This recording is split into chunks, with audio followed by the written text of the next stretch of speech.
Hey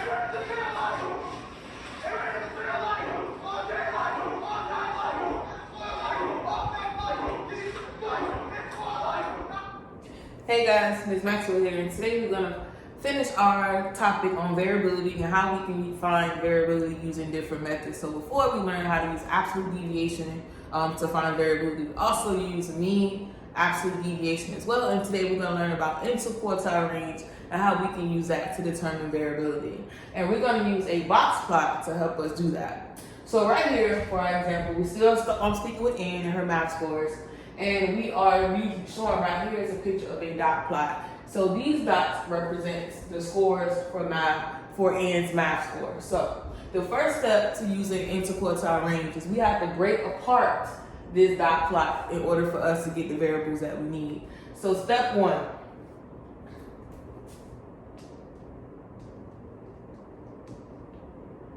We have to order your values from least to greatest.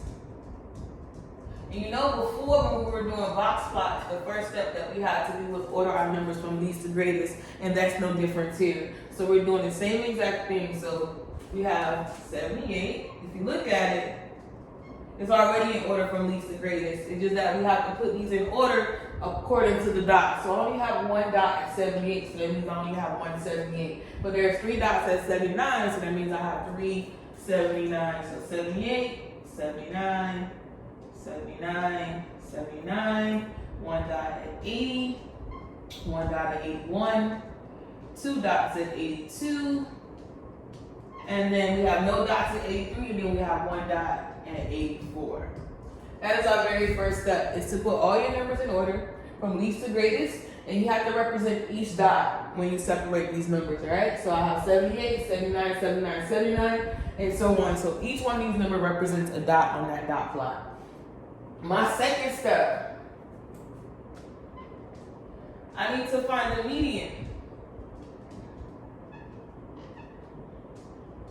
of my data set. So remember, we can find the median simply by just crossing out, right? And our middle number will be our median. So 80 is our median. And also don't forget, when we're doing box plots, your median in the middle of your data set is going to be your quartile 2. So this is quartile 2. So remember, this now becomes quartile 1, and this becomes quartile 3. So we're learning how we can use the interquartile range so we can figure out what this variability is when it comes to Ann's math score. And the interquartile range, or IQR, is equal to quartile 3 minus quartile 1. And that is going to give us our IQR. Okay? So far, we ordered our values from least to greatest. We found our median. Now, our next step, we actually have to still, for quartile 1 and quartile 3, we have to still figure out what actually is the quartile 1 and what actually is quartile 3. And we do that the same way. We have to find the median of each quartile. So on this side, I have score numbers, right? So the middle two numbers are 79, and that number is the same. So our median for quartile 1 is going to be 79. If I come on this side, I have 81, 82, 82, and 84. So again, we have the same numbers in the middle. So our number on this side is going to be 82. Now, there comes a time where the numbers are not the same. Remember, you just add the numbers together and you divide by 2 to get your median. Now, next that we do, we are going to now put this all on a different line plot so we can do a box plot. So again, I have quartile 1, which is 79, quartile 2, which is 80, quartile 3, which is 82. And don't forget, we also need our minimum and our maximum values when we're dealing with box plots. All right? So my minimum is 78.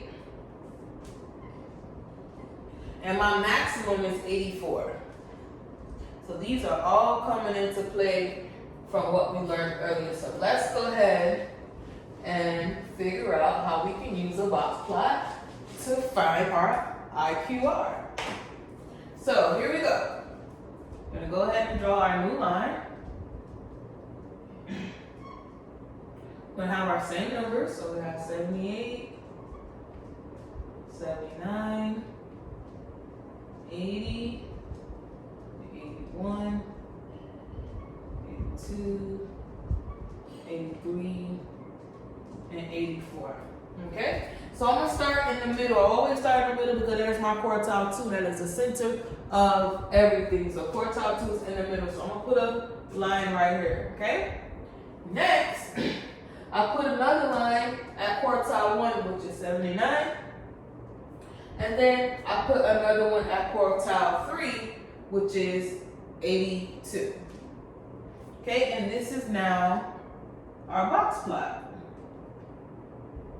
Okay, so I have quartile 1, quartile 2, and quartile 3. Now don't forget, we still have to label our minimum and maximum. So our maximum is 84, and our minimum is 78. Okay? Now, when we find an IQR, we simply are subtracting quartile 3 and quartile 1. So quartile 3 is going to be 82. Quartile 1 is 79. And we subtract these.